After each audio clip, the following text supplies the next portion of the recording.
Hi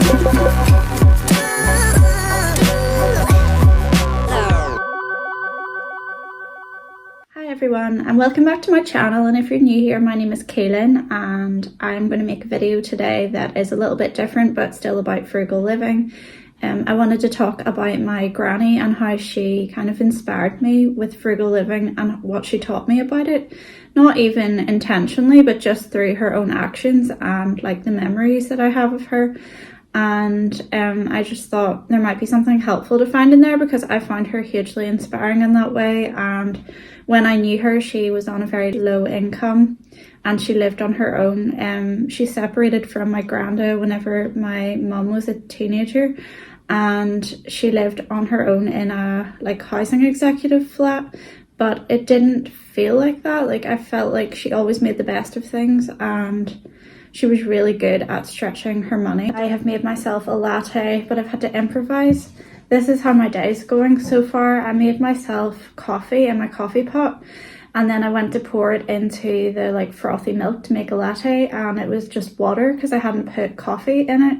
And then I decided to try to take it apart to make it again in the same pot with coffee in it this time, and I burnt my hand. And then I decided I'd improvise and make an instant coffee espresso to put into it. Surprisingly, it tastes fine. I thought it would be really weird and that you'd also be able to taste the water that I poured in by mistake, but there's a lot of foam. I feel like you have to like wait a while to get to the actual coffee. The first thing that I think she did was she was really good at making a lot out of a little. Like I just remember her as making like a big deal out of small things, and it made them feel really special. Like she kind of did this whole song and dance thing out of like everyday kind of little treats and stuff, but it made it feel like momentous to you. Like maybe as a kid you kind of experience that at a heightened level, but I just always felt like being around her felt inspiring because she was so excited about things that it made you feel like that too. And she was really good at making like a little thing seem like it was like a huge reward. Examples of this are she kept a drawer full of soft mints and she would let you like help yourself to as many as you wanted. Granted, like it was a lot of sugar intake and probably wouldn't be good if you were living with a person, but she always had like a good supply of snacks. She'd take us on little trips to the shop specifically to get snacks for a movie day. So we'd get like a bucket of popcorn and some Coke and sweets. She'd take us to the corner shop to get like, you know, the paper bags filled with like measured out sweets, which felt special. She lived near the beach and she liked to take us there for walks and to find things, like find shells and walk along, and she'd like make a big deal about things like there was a window in her flat that in the distance it kind of, you could see the sea, and there was like the Stena line, which was a boat that goes back and forth between Northern Ireland and Scotland, and she would point it out every time it passed, and she would make you want to kind of look out the window and wait for it to come. And just even though it was kind of in the distance, the fact you could see the sea from her bedroom window, she made you feel like it was like a sea view room, and it was like really special, almost like your royalty, but on living on a budget. And I just find that is something that has really stayed with me because I last saw her when I was 12 and she died quite young. She was in her 60s. So the fact that I remember all of this so clearly now like shows how much of an impression it made on me and how inspiring it was. She was really good at prepping ahead, and like for example, whenever I first went to stay with her, like for years she worked as a nurse, so she was working like long hours and getting herself to and from work on the bus, and like she would have had a long day, so she was really good at like baking ahead and freezing it so that she had it ready to go. So like I would go there for sleepovers a lot at the weekend, and she always had like mini scones that she had made and frozen in advance. She always made wheaten bread of her own, which if you don't know is like an Irish type of bread that is really nice, but it's really easy to make. And she made little mini pancakes, and then she'd pull them out of the freezer and heat them up in the microwave for breakfast. And she didn't buy like expensive toppings for them. Like I never remember her having maple syrup or anything like that. She made lemon and sugar with the squeezy bottle of lemon, which I still do for my daughter, and she loves them, and cinnamon and sugar ones. And it felt like you were having like breakfast in a 5-star hotel. I don't know how exactly she created that feeling, but she was just really good at that. And she didn't have like an enormous kitchen, like it was fairly small, but she made the most of the space in it, and her freezer was always full of things that she had made from scratch. And I think at that time as well, like maybe it just wasn't in our house, but I didn't notice people like having things like pancakes as much for breakfast. I feel like at that time it was more of an American thing, so she always felt sort of like ahead of her time in a way, like that she would do things like that. It's hard to explain, but yeah. And then the next thing is she was community minded, like, and she got involved in activities that didn't cost any money to do, and it probably helped that she was religious and she went to church and got involved in like prayer groups and things like that. So obviously those are low cost activities, and it's not something that I would really be interested in doing myself, although I'm not opposed to getting involved in like church-based activities that aren't as kind of in your face about like religion, and it's more about helping each other out and like building community. Like I love community days where, like, for example, we got a flyer through the door last night from my kid's friend, and it was for a church around the corner that are having an afternoon tea day with different little stalls at it and stuff, and it was like an invitation to come to that, and we probably will go because it's nice to go along and support the event and like talk to people that you know, and just like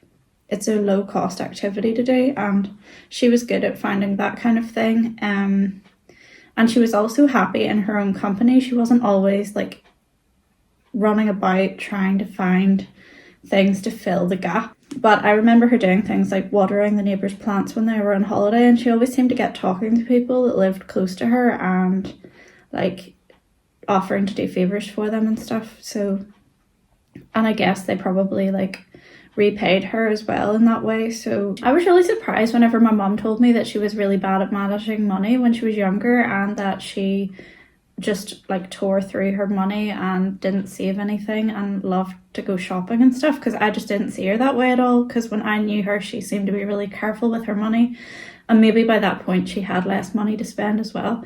But in that way, I thought she was good at going against her like old habits, because she wasn't like a shopper when I knew her, and I could see that she enjoyed buying certain things, but it seemed to be more like supplies for things that she would be able to use at home. Like I remember her buying stationery. She was really into like pens, like those italic pens, and she loved like copying things out and studying for fun and like taking notes on books she was reading. And like she would buy things that were something that could be used again and again, and it wasn't just like a one-off purchase that then the money's gone and that's it. But I don't remember her buying like tons of clothes. I don't remember her doing anything extravagant. She really liked brooches and scarves and things, but I remember her knitting and crocheting scarves, and I remember sort of seeing her wearing the same things again and again, but she did always kind of make the best of herself and made an effort with her appearance. She was really good at knitting and crochet, and she liked to make her own gifts instead of giving us like Christmas presents or birthday presents that she bought. She quite often would make things. So I do remember receiving like knitted jumpers in the post and things like that, and they were really well made. Like she made crochet blankets that are still like on the go in my parents' house, and my daughter actually has one of the jumpers that she made for me when I was a kid now, and she wears it regularly, so that shows like the quality of it, that it still is wearable and it's in great condition still, like, and like it shows how long lasting gifts like that can be. Like it's literally moving down through generations now, and it's a nice memory to have of her as well. And yeah, like I don't remember her buying extravagant gifts. I do remember her getting us cameras, like not digital cameras, like the kind where you had to get the photos developed for birthdays, and binoculars and things like that that you could use again and again, that kind of enhanced your experiences rather than just kind of like showy gifts. She was really good at making the most as well out of her flat and the space that she had, because she lived in a housing executive flat, and well, she lived in two different ones when I knew her. Neither was big. The first one was particularly small. It was like a 1 bedroom, and it was a very kind of tiny space, but she still had us over for sleepovers, and she was good at improvising with what she did have, because I remember her just pushing, like she had these kind of chairs that pushed together to make sofas, and she would put them like end to end so that we could sleep on them like as little beds in the living room. And yeah, she was just like good at making the place cozy. Like it always had nice lamps.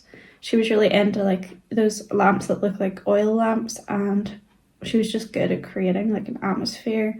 She always had like all her tapes that she listened to, and she had like loads of videos like at that time that she had recorded off TV, so she had so many films that you could watch, and she just made her home feel like a little sanctuary. Like she always kind of tucked you into bed and would be like, we'll put you in your nest now, and it was just like, it felt like a very homely place.